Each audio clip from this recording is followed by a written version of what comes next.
Hello and welcome to my series of podcasts. I'm Lee Davidson and I have a very special guest with me today, and this is Zakariya Adeel. Hi. Our topic is going to be about psychic, mediumship and all spiritual things. Zach has produced a very special book which is combining astrology, traditional astrology, with Chinese horoscopes. So I'm going to let Zach tell you all about that. So over to you, Zach. Hi, I'm Zakariya Adeel. I'm the author of The Secrets of the Combined Astrology. So this came out in 2016, and it took me 9 years to write. So what it is there's 12 Chinese signs, 12 Western signs. 12 times 12 is 144. So there are 144 combined charts. And this book, The Secrets of the Combined Astrology, is like a dictionary of all the charts.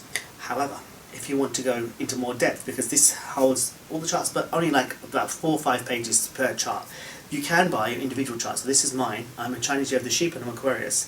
You can go into Amazon and put in my name and put in your chart. So if you're a Chinese year of the sheep and Aquarius, you can put that in and you'll see there's a picture of Ed Sheeran comes up because he's also the same chart. And you can buy your chart individually. So this is $29.99 and this is £6.99. And it's available from Amazon wherever you are. So this is the work that I do. I hope you don't mind me a little plugging straight away. No, that's fine. You can go right ahead. So sooner rather than later. Well, I don't know. You know what it is as I'm talking about it, it just comes out automatically because this is what I usually say when I'm on the podcast. So I'm sorry if I sound sleazy already. I'm sorry. He's anything but sleazy. Don't pay any anything but attention sleazy. to him at Thank you all. very much. Anything Thank you. You're welcome. So basically what it is there are 144 archetypical charts depending on your Chinese year and your Western zodiac sign. So for example, if you're a Chinese year of the boar and you're born in the Western sign of Cancer, you're the boar Cancer, it's the whistleblower chart. People like Julian Assange, Edward Snowden, the Dalai Lama, Corey Feldman, these people who have been exiled from their home tend to have this chart. But also Elon Musk has this chart. Also Missy Elliott has this chart. So there's a personality type that comes along and they're archetypical. And there's also the ones that are on the good side of that spectrum and also the ones that are on the bad side of that spectrum.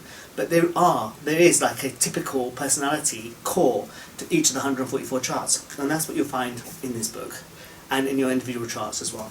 That's my specialism. But in addition to that, I also am a tarot reader, psychic. I also teach tarot. I'm going to introduce a course sometime soon on my website. My website is www.zakariyaadeel.com. So yes, I'm a tarot teacher. What else am I? I am an author, astrologer, and I'm an artist. I was a performer when I was younger, and I dance as well. I do classical Indian dance, not so much now, and Bollywood dance. I used to teach Bollywood dance at Madame Tussauds when I was younger. Wow. And I was an actor as well. I acted as well. Yeah. So that's a little bit about me. And the spiritual world it's somewhere that I belonged there almost. So I was quite spiritual from a young age. I was raised in a Muslim family, where some of these things were like not encouraged really, because why is a little Muslim kid doing with Chinese astrology and learning about the tarot and that sort of stuff? It wasn't really the done thing. But I was always pulled to the alternative, and things that didn't make sense to me at that time. Like, why am I interested in astrology in the first place? But as I've gotten older, I've always been on the alternative end of things, where I didn't really fit in anywhere. And as I've gotten older, I realised there was a reason for all those learnings back in the day, and why I was so immersed in it from such a young age, because I needed to have that breadth of knowledge. I've grown up. Anybody I meet, if I manage to ask them their date of birth, I will lodge away what their signs are, both of them. Like, I haven't seen you for ages. I never forget what you are, or your daughter even. No, you never have. Yeah. So it's a weird one. I just remember the dates of birth, not the dates of birth as much as the actual signs. And not just the date of birth. He remembers every detail about your personality. So he knows the general traits of your personality from your date of birth. So if you don't want him to know, don't tell him when you're born. That's funny. But I mean, it's because there's, and it's not like I remember. It's like you're telling me, how can I put it? It's like you're giving me the coordinates of where you are at. Imagine if each of these 144 charts are on a map, and basically you're giving me the coordinates. I'm like, oh, okay, you're there. And I know where there is, I know what there means. So it's not like I remember. It's like I always remember you as being at that part of the map. Yes. And I know what it means for you being there, so I can tell you straight away. It's not remembering. I'm reading a pattern. It's like mathematics to me. It's like maths to me. 2 + 2 = 4. So I'm basically going to tell you what 4 means. Yes. You know? Yeah, and it is quite amazing how when Zach speaks to you, you'll feel like he's known you for a long time, and you wonder how it's possible that he can know so much about you. But as he's saying, the way he's reading, he's saying it as though it's quite natural and everybody can do it. I don't have a clue how he does it, but he does seem to always know and always seem to talk about a good number of your characteristics that are very, very accurate. So it is a wonder that he's able to do this. Do you want to hear something funny? I said to my publishers that I wanted to have the tagline for my book. I know you better than you do. And they thought that was a bit. They thought that was a bit arrogant, but it was meant to be a joke. Yeah. But they said not everybody's going to get that. So I know you better than you know yourself. It was going to be my tagline. Yeah. But no, they said no. No, to don't scare them off before they even have a exactly. chance to But read it. I mean, it's a bit of a joke. But I do, with your astrological charts, I know you better than you know yourself. I do. Yeah, and I think that's something as well, something to test out actually. Well, it's always interesting. The thing is, obviously, I'm not serious, but it's interesting to know, if you are interested in these things, just have a look at what your archetype is, because to me, it's so interesting. So when you say archetype, people that are a little bit involved in psychology and in the spiritual world, they might understand and have some idea of what an archetype actually is. But there are going to be many people that say, archetype, what's that? And they'll have no idea. So could you just briefly give us... Well, when I'm talking about archetypes, I'm not talking about Jungian archetypes or psychological archetypes. So, I mean, it probably does sort of interrelate a little bit. Mm-hmm. If you go to, for example, okay, let me tell you what I mean. So there's 144 charts, right? So in terms of... Do you know about the Myers-Briggs? No. There's a Myers-Briggs personality test that you can do, and it's broken down into 16 different types. And 16 is an interesting number, because if you were to divide 144 by 16, you get 9. So I've linked each grouping of 9 charts based upon where the elements work into one of those 16 groups with the Myers-Briggs psychological test. Oh. So basically there's 16 groups of 9 archetypes that have a similar archetype to each other, because of their elements are the same. So, for example, let me use you. Can I use you as an example? Oh, no, I'll use me as an example. I'm trying to have the sheep, and I'm Aquarius, right? So, sheep is a water sign, and then Aquarius is an air sign. So, if you're primary water and you're secondary air, then all of the other there are 9 primary water and secondary air signs. So, the other Chinese signs that are water signs are the rabbit, the sheep, and the bull, right? And then the 3 air signs are Aquarius, Gemini, and Libra. So when you have the primary water and secondary air, so those 3 water signs mixed with those 3 air signs creates 9 charts, right? So the sheep with Gemini, sheep with Aquarius, sheep with Libra, the rabbit with Gemini, rabbit with Aquarius, rabbit with Libra. And the bull with Libra, bull with Gemini, bull with Aquarius, right? Those 9 archetypes are going to form that one group. And then there are 16 groups like that, with 9 charts, which categorize each of the 144 into those charts. So therefore the Myers-Briggs is one set of 16, and it also connects to this. In addition to that, if you look at the tarot, how many court cards are there? I'm not sure. 16. Okay. So in the same way as there are 16 archetypes in the Myers-Briggs, there are 16 groupings of the astrology, there are 16 court cards with different personalities as well. So each tarot court card can be related to one of those groups as well. Okay. Oh, the 4 and the 4 and the 4, is that okay? And 4 again. Yeah. Yeah. Okay. The wands, swords, pentacles, and cups, suits. And there's 4 court cards in each suit, so therefore they're 16. Yeah. And each one of those relates to one of those groups as well. Mm. So it's very interesting to me in terms of archetypes. So I'm working on those primary 16 archetypes, but actually they can be broken down into the 444. And this book has that in there. Great. So that's a fantastic foundation of... I don't know how long it took you to write that book. 9 years. 9 years, okay. So that's 9 years of work into that, so that's well worth looking into. Yeah. If you're interested in personality types. especially I would think if you're wanting to look up somebody that you might be interested in.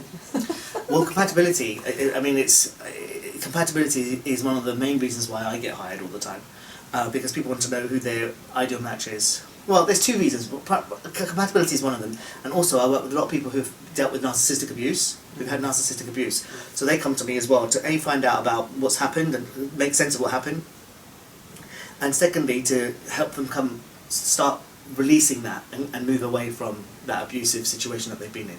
So I do work on a spiritual level with the tarot cards, with the astrology and the tarot cards together, to help people understand what's happened and how they can move on from this. Okay. Because I've done it myself. Yeah, that does sound Yeah. pretty amazing, very helpful.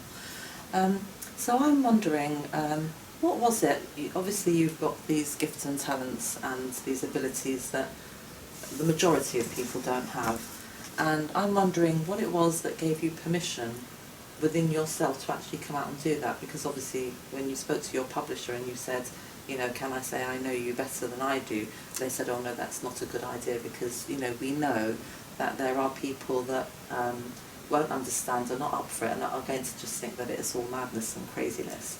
So how did you break out of that? What was it that gave you permission to actually step out of that and be bold? And I mean, that was a bit of a joke. They didn't even really respond to that. It was just a joke. I wasn't ever going to really do that, but it's a joke I use with my friends, like when I'm doing their astrology for them. But like, how did you know that? And I said, well, I know you better than you know yourself. Yeah. So I wasn't entirely serious, but you know what I mean. Yeah. And the second part of what you said was, the question was, how did I give myself a permission to? Yes. So was it that the people that you spoke to actually listened to you, or was it that you just had to be careful? What was it that actually made you decide that you could be open about it and that you were going to... Well, I was writing for the magazines. I write for the magazines since 2005. And I was the prediction magazine's Chinese Astrologer up until 2012 when it went bust. And so, I mean, and it wasn't just prediction. I wrote for Spirit and Destiny, Chat is Fate magazine, and magazines in China and magazines in Dubai. So I've been writing for magazines all over. Yeah. So, and primarily doing Chinese astrology, sometimes Western astrology, and writing articles on like the law of attraction, these archetypes, the compatibilities, that sort of stuff. Mm. So I had the permission to, and also the thing is, the way that it worked out for me was really interesting, because I didn't really try with the astrology stuff. I've never really tried very hard ever. The book deal was like, I'll tell you the story. Basically, how I got into writing them for the magazines was, one, I was acting at the time and I didn't have any acting jobs. This is in November 2005. I didn't have any acting jobs coming through, and I'm thinking, oh God, now what do I do? Because normally it was a kind of a job after job after job. Sometimes there was a short period of time where there was a wait, but then there was a job that came through. And also I had money coming in because I knew this job was going to get paid, this job was going to get paid. So I was alright. But towards the end of 2005, I had nothing coming in, and I'm thinking, God, now what do I do? So I said, well, I had done a writing degree, I graduated in 2001, English writing degree, and then so I wrote pretty well, although I trained in screenwriting because I wanted to write features and sitcoms. But we had to learn everything.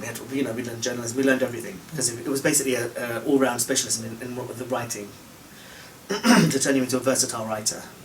So I knew I could write, and I knew astrology really well. So on the day that I called Prediction Magazine, they didn't answer my call, but I left a voicemail message for them, and then they called me back the day afterwards, telling me that their Chinese astrologer had left 2 days before. 2 days before. And then they said, send us your feature, because I've written one about this was in 2005, which was Rooster Year, but the next year was Dog Year. And so I said, okay, I'll send you my feature. So I wrote a feature. I think I'd already written it actually, because I started writing the book. So and we were in Rooster Year. So I did the roosters and I did the dogs first, and started there as opposed to from the rat sign, which is the first sign. So I sent them the feature that I'd written for the Chinese Year of the Dog, and they took me on board, not just for that feature, but they took me on board as their Chinese astrologer, and that's how it all started. So easy peasy, right? Right. The book deal, I basically approached one publisher, which was Hay House, I wanted to be published with Hay House. So I gave them my proposal. They loved the proposal, but they said the tone of it wasn't right for them because there's some things in there that are a bit controversial. Right. They said that we love the book and we think you're a great writer, but we think the tone of the book isn't right for us. But we liked it so much we're going to recommend you to these 2 other publishers. Wow. One of them said we're not taking books on astrology, the other one took it. So easy peasy. Yeah. I mean, I basically approached one publisher and they recommended me to the publisher that took me. Yeah. So it I've got sounds like it was meant to be as far as the book. But when it comes to the astrology and the tarot and that stuff, it's been that easy for me. Right. It's not been I haven't struggled, I haven't tried hard. It's like the universe is just saying, come to Papa, Daddy, come to Papa, sort of thing. Oh, how wonderful, how Yeah. amazing. So I want to ask you, when did you first notice that you had any kind of psychic ability? How old were you? Did you have that as a child, or? I think I did have it as a child, but it's hard to say because I've come from a family where there are narcissistic dynamics at play. So you're constantly gaslighted, you're constantly confused.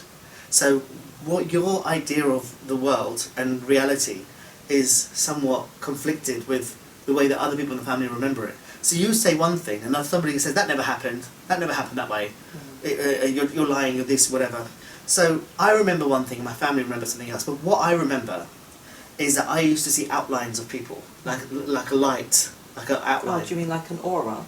Not like an aura, but I could like see, when I was really young, I could see, like, as I was walking along, I would be able to see the outline of somebody. There was somebody standing there. Like a light was shining on them, and you just see the sort of silhouette. Okay. And so I would, and it was normal to me.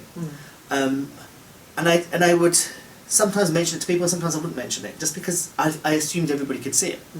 And then I don't know what happened, but that sort of stopped. I can still sometimes do it if I'm walking along and out of the periphery of my mind, my eyes, I see that there's something there. Maybe it is mine. Maybe I said that for a reason. At the periphery of my mind. But at the periphery of my sight lines, I can see that there's something there when I look and there's nothing there. So I can still occasionally do it. Before it was just directly in the sight lines. So I was able to do this as a little child. I remember when I was 4, my nana passed away. I said to my mum, "Who will he come back as?" But we're Muslims, so we don't believe in reincarnation. Yeah. But I believed in reincarnation as a 4-year-old. Recently, my family are saying, well, that's because of all the Bollywood films you were watching. And I'm wondering, maybe there's... I don't remember watching Bollywood films at that young age, but maybe that was the case, I don't know. But I personally think that it came from an inner knowing. An inner knowing, yeah. I've watched a few Bollywood films myself, and I don't remember seeing anything that would have indicated that there was anything beyond what we regard as normal. Yeah. So I don't know that, that it would be easy for anything to have come from... Especially not for a 4-year-old to make sense of that. No, exactly. Yeah, and I think that I had those types of things, that no sort of indoctrination was able to divert me from. Because I've grown up with some sort of universal spiritual principles that are completely intact no matter what somebody has tried to pull me away from. You know what I mean? So you're saying really that these kinds of experiences that you were having were innate. Yes. How did you move from knowing that you are experiencing things that other people aren't experiencing, and then moving from that into tarot and actually doing psychic readings and psychic predictions for people? There's something about being so oddball and alternative and so unusual that you don't fit in anywhere. You don't fit in with your family. You don't fit in with a friends group. You don't fit in with extended family. You just don't fit in anywhere. I don't fit in with a guy. I was a Muslim and I was also gay, and so. But it wasn't the gay thing. It wasn't the gay thing. I don't want people to think it was just a gay thing because in my family there are other gay people as well. So it's not that. It was the fact that I was just such an anomaly, and I always did things. I'm a sheep with Aquarius, so these people live in their subconscious worlds, right? This is why there's so many inventors of this chart, writers. John Grisham, Thomas Edison's an inventor. John Grisham, Lord Byron, Toni Morrison. There's loads of writers, and there's singer-songwriters, loads of them as well. Because what they do is they channel information from the other realms here. And when you have the sheep sign and the Aquarius sign, they are unusual. You only get you don't get much more unusual than that. Maybe Rooster Aquarius is a bit more unusual, but they have their own different struggles. But sheep with Aquarius is very idiosyncratic. It sounds to me like what you're saying is that this particular combination, the sheep Aquarius combination that you are, have come here to do that. You've actually come with this kind of idea that you will be bringing subconscious things into the conscious world, and there's that. Yeah, a lot of them do. A lot of them do. But not everybody feels as oddball as. Not everybody necessarily. Not all the sheep Aquarians necessarily feel as oddball as I did, because I'm also born in the time of the sheep. So I'm at my 6-segment chart. Like imagine a pie. Half of that is your year. 2 segments is your time, and the 1 segment is your Western zodiac sign. But it's also the icing on the cake is also your Western zodiac sign. So it's a perception through which you see the world. I have an Aquarian perception, but I'm born in the year of the sheep and the time of the sheep. So I'm a 5-segment sheep, 1 segment Aquarius. So I've got a lot of sheep energy there, and the sheep sign is the one that's most connected to the subconscious world. Right. So I'm a daydreamer. I basically sit there in my little daydream and connect with the subconscious world or the other realms. Probably more so than the person sat opposite me. And I think that's where the spirituality comes from. And that's why I could not be deterred from having that connection with spirituality. Remember I was saying to you today, earlier, that there was just some things that I would just do things a certain way, no matter what anybody said. I'm like, no, I'm doing this. And I've always been that way. Because I just would do it the way that came intuitively. So for example, I didn't set out to learn about the astrology. I didn't set out to learn about the tarot. I did learn about the tarot because I was just interested in reading the books about it and just learning through the experience. But so I did do a bit of learning. It's not like it just came like that. But it wasn't a conscious effort to learn something. It just happened. I also do the Hoponopono. I do healing with Hoponopono, and I also do inner child healing. And recently, everybody was, people were saying to me, a lot of people were saying to me, including you years ago, saying that mediumship could be a thing for you at some point. And I said, well, if it happens, it will come to me naturally. And I've now started doing mediumship as well. So all of these things, though, they have come to me. I didn't make any sort of beeline for them. They came to me. So you're saying that they happened for you at the right time. So I'm also curious about what your opinion is about people who, like yourself, seem to be very natural and kind of have them innate, and other people who go to classes maybe and develop them. Do you think that one group are any better than others, or how do you see that? I don't. I think that these things can be learned. A while back I was learning classical Indian singing, and my singing teacher gave me an example. Told me about this story about this guy who couldn't sing a note, like he really couldn't sing a note at all, but was determined to become a classical Indian singer because his hero was this, I can't remember who it was, but some Bengali singer, and he basically dedicated, I think it was 10 or 12 years of his life to the art of classical Indian singing, and he just made it his obsession. And by the end, he was able to sing beautifully, like his legend hero. And he did become a legend himself. I can't remember his name though. I can't tell you his name. But he basically taught himself, or not taught himself, but had teachers that taught him how to become an amazing singer when he had no talent in that direction at all. So I actually believe anything can be taught. Yeah, it sounds like he had a particular focus. Yes, he did. That he just dedicated with intense focus. Yeah. And then after all that time, it paid off, which it kind of suggests that you can do anything. That once you've put your mind to something and you focus intensely, that you could. Yeah, I think you can. I think you can shift. I think my current belief is that we live in a holographic universe, so everything can be molded energetically. So it depends on how much. Thought, isn't it? Yeah, how much time and energy you want to focus on doing that, and how do you do that? I mean, there are ways. You can use law of attraction. You can use energetic resources that we have. Look at people like Joe Dispenza, the work that he does. Greg Braden, they work together sometimes, but they use energy and like feeling energy, as you were mentioning, as we were talking before. How to shift things using that, and intention, and also believing the world is a certain way will shift the world, will morph the world into that perspective. So if you have no seeing talent whatsoever, supposedly, you can morph the world in a world where you do have talent, but you don't necessarily need talent if you can focus and believe that what you want to achieve is possible, and then you bring that into existence. So maybe, is talent necessary? Can hard work trump talent? I think it can. Yes, yes, I tend to agree with that. Yeah. I also want to ask you, so it sounds like you've had many experiences of exposure to a lot of different things that maybe many people haven't. Has there been any one significant thing that's particularly impressed itself upon you, something unusual, something that's very spiritual, that's impacted you in such a way that it's never left you? Has there been any one experience, or is it that it has been a series? Yes. Oh, okay. You know what? Yes. One time I was given a set of medications to take, and I started taking these medications, and I immediately felt like my body didn't like them, right? And it got to a point where, at one point, I woke up in the middle of the night, and my mind didn't work. And I just sort of got up and I sort of fell back on the bed because nothing worked. I was trying to think and it was sort of malfunctioning. And I sort of lie there and I just didn't know what was going to happen because I was in the house by myself as well.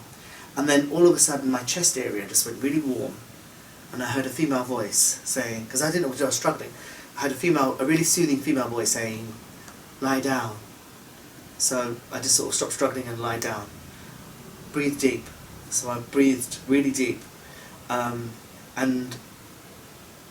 then it was just such a soothing feeling and such a knowing that I had to stop taking the medication. And that they had told me that it was important for me to take that medication for 30 days. And I think I was only maybe 2 or 3 days in, and I had to take it twice, and then once in the morning, once in the evening. And I was told really firmly, stop that medication. The voice didn't say that, but the knowing was that. I only heard the lie down, breathe deep, and I wanted to get that feeling, experience again, because it was like I was connected to everything, because this didn't work. And so this came to the fore, and it told me that there is something. It told me, I mean, I already knew, I've always had a powerful connection to the divine, but this was a tangible experience, whereby I experienced that otherness. And I don't know whether that was my guide. I don't really speak like that, like a guide, or I know that I'm able to read the tarot cards really well, and know that I'm able to, talk about the archetypes and everything, because I know it intimately. So, was that my guide? Was that an angel? Was that divinity? What was that? I don't know. I don't know what it was. But what I knew is it was the most loving thing I've experienced, and it was home, a home where I've come from, and where I will return to. I will meet that voice again at some point. That was an experience that I had, which really instilled in me that I already had the faith. I never lost the faith, whether I was, inside my religion, outside my religion, because I've had times of both. Now I've sort of amalgamated all kinds of religions. If you just see my altar up there, there's Buddha up there, there's Shiva, there's Krishna, there's my Islamic prayer mats there as well. I've got everything there. Everybody's up there. Everybody's up there. So I have a real, Not taking any chances. He's got all his names. Ganesh, of course. I've got Ganesh. I've got my Ramji as well.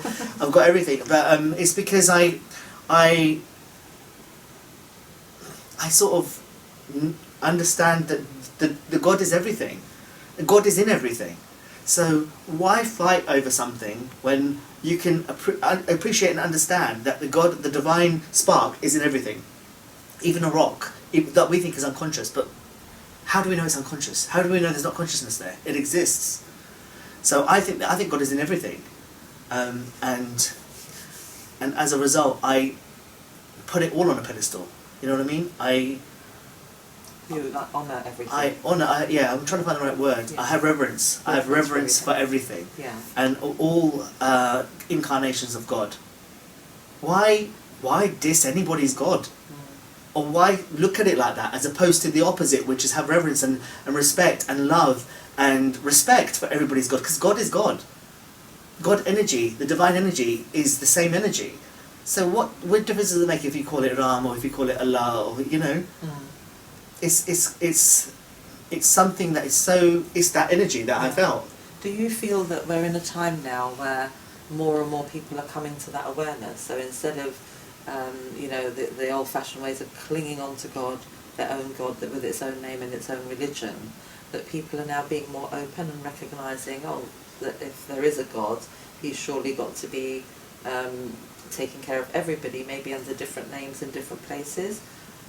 Or do you think that it's still as it's always been?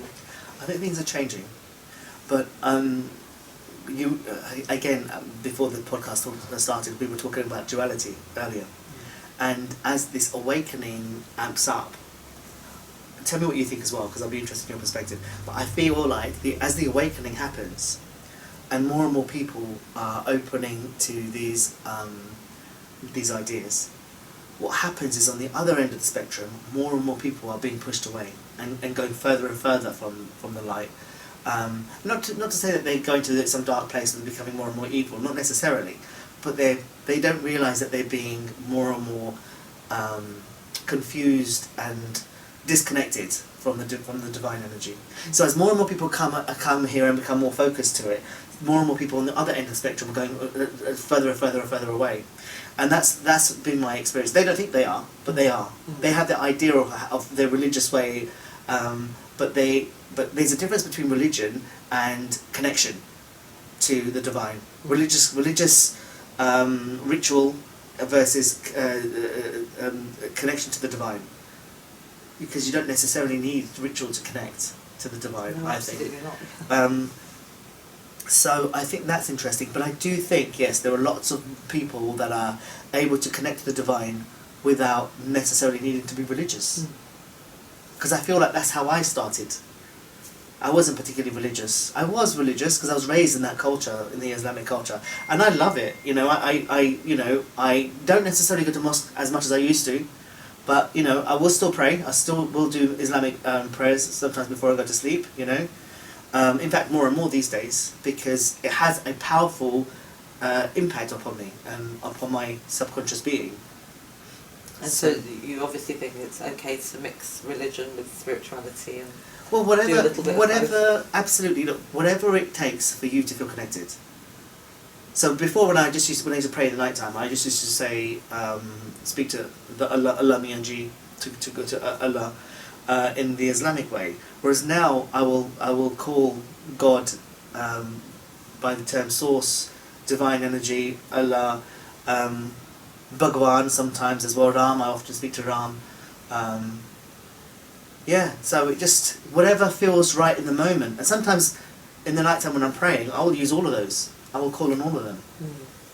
Jesus sometimes, not so much Jesus for some reason, but I don't know why. I mean, I think Christianity is just as what's the word? Legitimate as any other religion. Yeah. Legitimate, that's a good word. That was the word I was looking for. I was beginning with L. I'm like, what's the word I'm looking for? Yeah. So that's been absolutely fascinating. Lots to think about there. What do you think about that? What do you think about the duality thing I mentioned? Okay, so I think it's a number of things. I don't think it's one thing. I think on the one hand, partly our beliefs shape how we might experience things. If you believe strongly that there are going to be divisions and there's going to be light and dark, or there's going to be separation, I think the chances are is that you'll experience that. I've heard and studied for a little while different ideas about things. So, there's talk about an event that might happen, and that's going to happen a particular way. There's talk of or teachings about destruction, and that everything is going to be cleansed and washed and purified. And I do think partly there's going to be an experience according to your beliefs. So if you believe that there's going to be a great destruction and lots of people are going to, perish off the face of the earth, obviously, I don't believe that people perish ever altogether, because it's souls are eternal. But I do think that depending on the belief, that there is going to be an experience, no matter what the truth of it is and what might be the end result, that there will be an experience first of all, or maybe at the same time, of how you believe things to be. So, don't you think though that our entire life is a self-fulfilling prophecy? Yes, I do believe that. Because basically we create everything that's in our experience, we create that. So I understand what you're saying in terms of this, I think sometimes actually we've been, I don't want to use the word manipulated, but encouraged to think along those lines so that those things happen.